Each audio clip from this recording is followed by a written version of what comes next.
Steve Jobs died on Wednesday, October 5th, after a long battle with pancreatic cancer.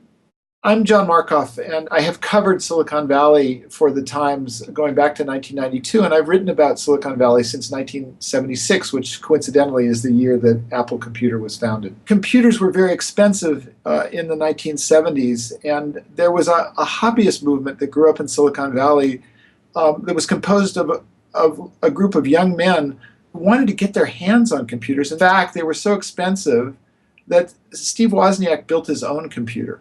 And Wozniak, by himself, would never have done more than play with computers. And it was Steve Jobs who really understood that there was a market for personal computing. And that company was extremely successful even during the 1970s and 1980s. And it defined an entire industry that has really reshaped first our economy and more recently our culture.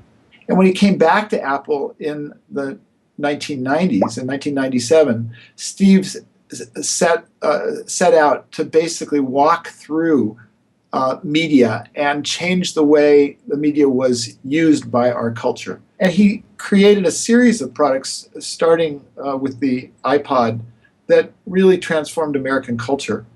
He took the music player, then he took the telephone, and then he took the book, and he basically put computing in them and made the magic. Steve's battle with cancer was really epic, and it was so tragic. But through all of that, he continued to run this company in a remarkable way. I mean, he realized the scope and impact of computing. One of the slogans for the Macintosh, Steve called it a bicycle for the mind. It really sort of extended computing into every nook and cranny of our culture. And what's just so sad, what's so tragic is that he died now. There's so much more in that trajectory still to do.